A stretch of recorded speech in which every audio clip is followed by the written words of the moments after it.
The Galarian legendary birds aren't even Galarian birds, and that's a fact in more ways than one.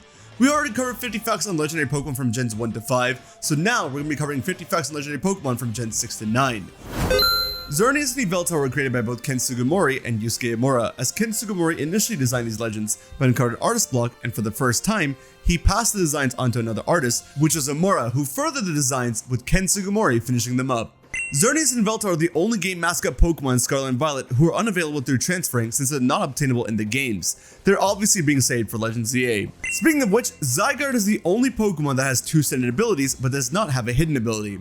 Type Null is a legendary Pokemon, I know, it doesn't really make sense to me too. And speaking of Mewtwo, it shares a lot of similarities with it, with both being created by humans using science, were based on mythical Pokemon, were intended to be stronger than the other Pokemon and went berserk, causing a large amount of damage. In Pokemon Ultra Sun, Ultra Moon, Sword, and Shield, Silvally is programmed to be taught all 3 pledge moves. However, because of a coding error, it can only learn Grass Pledge, meaning that it can only learn Fire and Water Pledge through hacking and other means. Tapu Koko is one of the only 2 wild Pokemon to be the final main game fight of a core series game, serving as the final boss of Pokemon Sun and Moon, and the first wild Pokemon final boss fight for that matter. The second ones are the origin forms of Dialga and Palkia and Legends Arceus. While Tapu Koko was the only one seen using Guardian of Alola in the anime, and from Z to Shining Z, the other 3 Tapus were stated to have used Guardian of Alola in the past. In the episode Z Move Showdown, Tapu Fini is seen using an unidentified water type move, a move that we still can't identify 2 generations later. The Strange Souvenir is obviously a depiction of one of the Guardian deities from Alola, however, we don't know which of the Tapus it exactly is. Yeah, I would have liked the solo fact for Tapu Fini and Tapu Bulu, but surprisingly, these are the only facts on the Tapus. Cosmog and Cosmoem are the only 2 Pokemon who are unable to damage an opponent outside of struggle. Yeah, they're weaker than Magikarp and Feebas. Cosmog and Cosmoem are the only 2 Pokemon whose evolved forms are available within the game, in this case Scarlet and Violet, in which they're not unless it's via transfer. Solgaleo and Lunala's verbal cries have actual meanings to them. Solgaleo's verbal cry in Pokemon Sun, Liliana, may be based on the words La, Hawaiian for sun, and Liana, Hawaiian for lion. Lunala's verbal cry in Pokemon Moon, Mahina Pia, may be based on the words Mahina, Hawaiian for moon, and Opia Pia, Hawaiian for bat. In addition to this, Mahana Pia is Hawaiian for full moon. They really rep the Hawaiians well here, but unfortunately I don't think I rep the Hawaiians too well with my pronunciations. I'm so sorry, Hawaiians. In games prior to Pokemon Scarlet and Violet, Cosmog, Cosmoem, Solgaleo, and Lunala have a catch rate of 45, whereas now they have a catch rate of 3. While the Cosmog is a part of the trio with Solgaleo and Lunala, it has many differences from the other 2. It's the only member to have its own exclusive Z-move and Z-Crystal, as Solgaleo and Lunala share theirs with Duskmane and Dawnwing's Necrozma. It's the only one without a pre-evolved form, however, I do have an old video talking about this otherwise. To have more than one signature ability, as it has 2, with multiple signature moves, with a base stat total that is not a prime number. Dawnwing's Necrozma is tied with Giratina, Lunala, and Shadow Rider Calyrex for the highest base stat total of all Ghost-type Pokemon.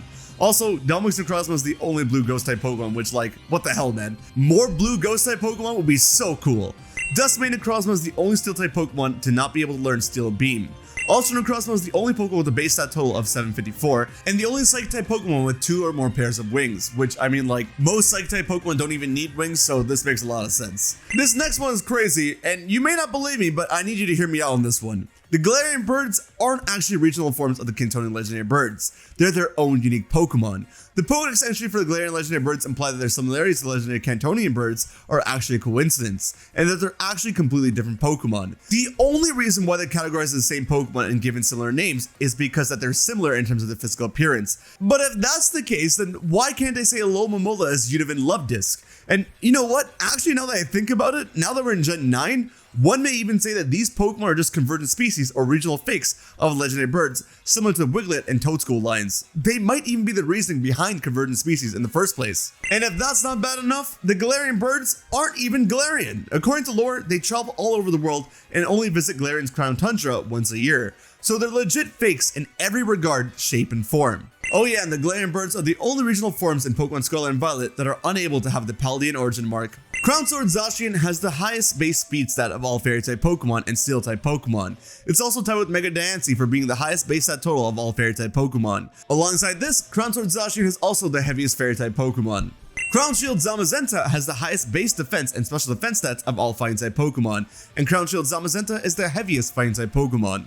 Eternamax Eternatus has a bunch of these milestones, as it's tied with Blissey for the highest base HP stat of all Pokemon, has the highest base defense and special defense stats of all Pokemon, has the highest base stat total of all Pokemon with 1,125, also making it the only Pokemon with a 4-digit base stat total, and is the only alternate form of legendary Pokemon that cannot be legitimately used by the player. A level 100 in Eternatus Eternatus could reach 655 in one of its defensive stats, which would cause its defensive stats to overflow to 0, due to a quirk in the coding for Pokemon Sword and Shield, which affects no other Pokemon. Urshifu is the only legendary Pokemon to have a Gigantamax form, and it has 2 at that. And because of that, it's the only legendary Pokemon that can use a G-Max move, and 2 at that. It is also the only Pokemon with a Gigantamax form whose shiny form is unavailable, not counting Melmetal, as Melmetal has been made legitimately available in a shiny form, but without the Gigantamax factor, which it can't gain through Max Soup, so yeah, this is a weird one. Hey, we're halfway through the facts, and if you're enjoying, then I'd consider hitting the subscribe button because we're gonna have more fact videos. Also, if you didn't watch part 1 yet, please do, because considering the amount of views, I think most people missed it, but we definitely have some crazy facts in the first 5 generations as well. Regidrago and Regieleki are the only legendary Pokemon introduced in Generation 8 that can be shiny. Everyone else got shiny locked and stuck behind events and stuff, so rip shiny hunters. Regidrago and Regieleki have the opposite HP and speed stats of each other, fitting for counterpart legendaries like this, of course. Last year and Spectrier are the only Pokemon introduced in the Crown Tundra that were not directly revealed to the public. Everyone else got leaked from Game Freak directly. Spectrier is the only pure Ghost-type Pokemon to not have an evolutionary relative, which in terms of ghosts, it makes sense for them to be alone, so I'm surprised it took this long to be honest. Calyrex is the only Pokemon that can change between alternate forms at will to have the list of moves that can learn from TMs, TRs, and tutor moves change between them. When Calyrex unfuses, it will forget not only its signature move, but all moves that are unavailable to its base form. Enamorus is the only Pokemon that can only be caught in Hisu and Pokeballs in the main series. It can be caught with Premier Balls and Master Balls in Pokemon Go, but who plays that nowadays, am I right?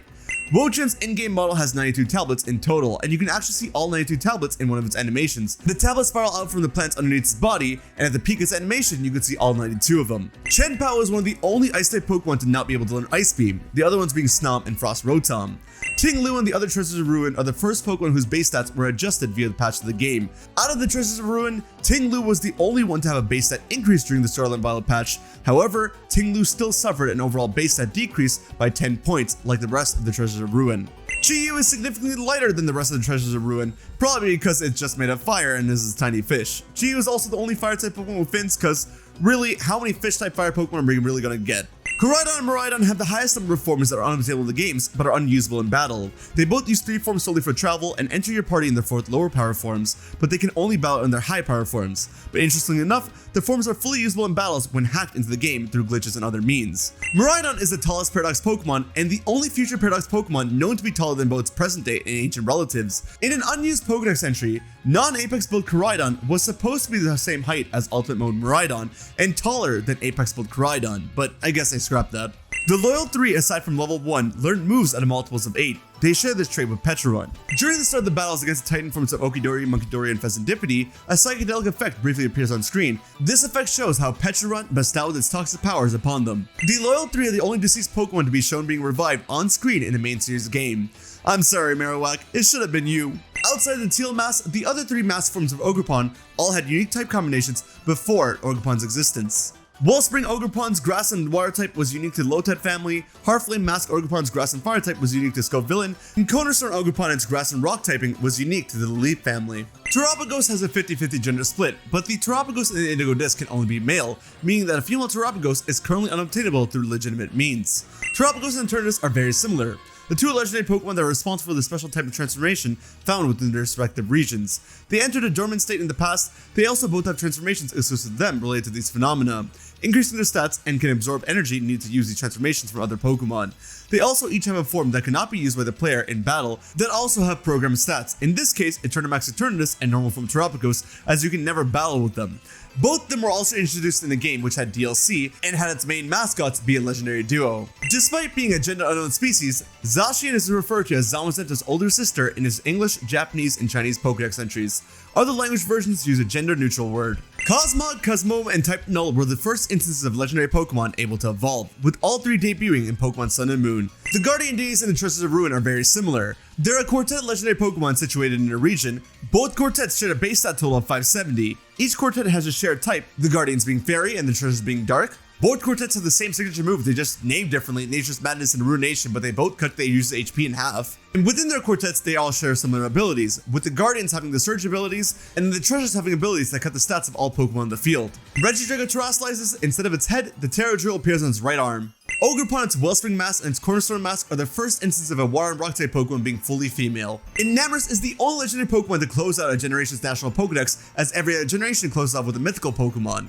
And finally, Zygarde is currently the last Pokemon in alphabetical order, perfect for Legends ZA. I'll see you guys over on the next video where we cover the 50 facts on the Hoenn starters.